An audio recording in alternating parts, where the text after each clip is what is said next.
warahmatullahi wabarakatuh. Di sini saya akan membahas salah satu objek wisata alam yang tentunya sangat digemari oleh para pendaki, yakni seputar cerita dan juga keindahan Gunung Papandayan, Garut, Jawa Barat.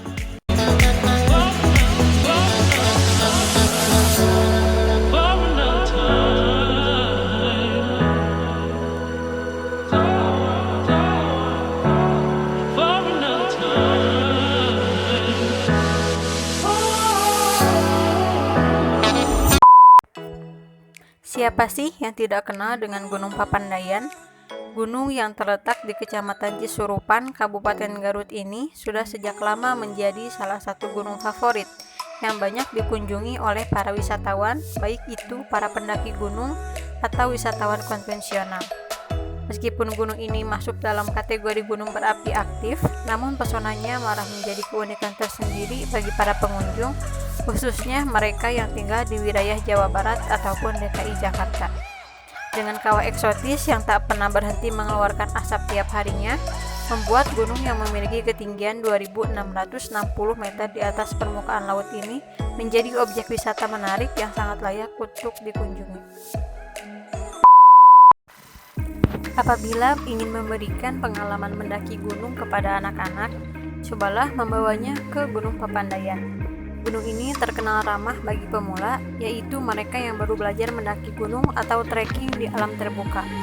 Meskipun terkenal mudah, sensasi mendaki gunung ini tak kalah dengan gunung lainnya, seperti Gunung Gede di Jawa Barat ataupun Gunung Perahu di Jawa Tengah. Pemandangan alam Gunung Papandayan pun sangat indah dan komplit, mulai dari pemandangan kawah belerang, hutan mati, hingga padang bunga edelweiss. Nah, kemudian sekarang saya akan membahas beberapa peristiwa sejarah penting yang pernah terjadi di Gunung Papandayan ini. Harus kita ketahui bersama bahwa menurut beberapa sumber yang sering membahas peristiwa sejarah masa lalu, pesona Gunung Papandayan ini ternyata sudah dikenal sejak zaman kolonialisme dulu. Bahkan bukan hanya dikagumi oleh masyarakat yang tinggal di Jawa Barat saja, namun dikagumi juga oleh tokoh-tokoh besar dunia pada masa itu.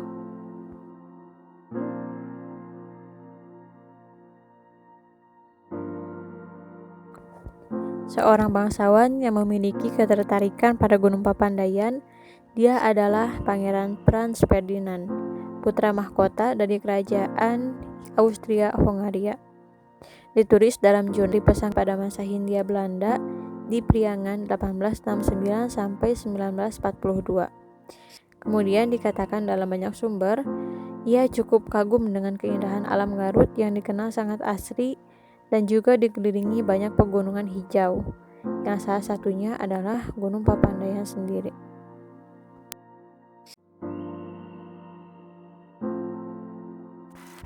Dan siapa sangka bahwa seorang bangsawan yang pernah mengunjungi Gunung Papandayan ini yang kemudian menjadi salah satu tokoh bagaimana terjadinya Perang Dunia,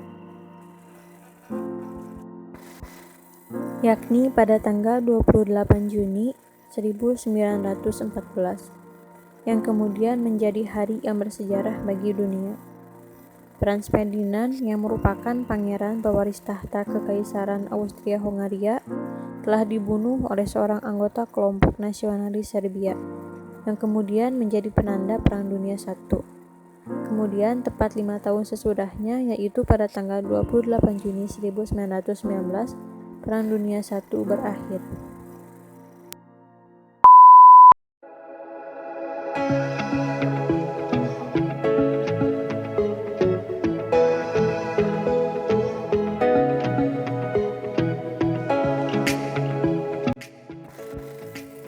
Untuk masuk kawasan Gunung Papandayan, kita tidak perlu syarat-syarat tertentu, terkecuali untuk kondisi seperti sekarang ini. Kita diharuskan membawa surat keterangan sehat sebagai syarat pendakian, serta selalu menggunakan masker saat berada di area publik yang banyak orang. Sedangkan untuk tiket masuk ke Gunung Papandayan memang dikenal cukup mahal dibanding gunung lain. Berikut rincian harganya. Untuk hari biasa seharga 20.000, sementara hari libur yakni 30.000. Kemudian untuk tiket campingnya seharga 35.000. Belum lagi, jika kita membawa kendaraan roda 4, maka harus membayar biaya tiket parkir seharga 50.000. Cukup mahal, bukan? Meskipun Gunung Papandayan ini sering dianggap sebagai gunung yang kurang menantang oleh para pendaki, tapi keindahannya tak kalah dengan gunung yang lebih tinggi. Banyak tempat indah yang sangat cocok untuk dijadikan tempat berfoto atau selfie. Mulai dari Pondok Salada yang penuh warna-warni tempat camping, kemudian Tegal Alun yang banyak ditumbuhi bunga edelweiss, hutan mati yang begitu eksotis, hingga Koberhot yang sangat cantik ketika dijadikan tempat menyaksikan matahari terbit.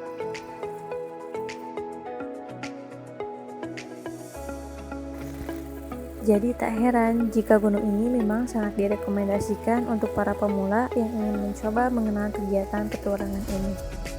Waktu terbaik untuk mengunjungi Gunung Papandayan adalah pada musim kemarau, yaitu di antara bulan April sampai September.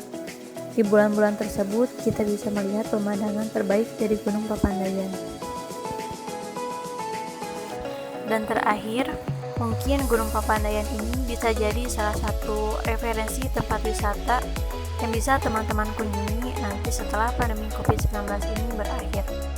Semoga dari informasi yang saya sampaikan ada manfaat yang bisa diambil. Salam lestari, salam petualangan.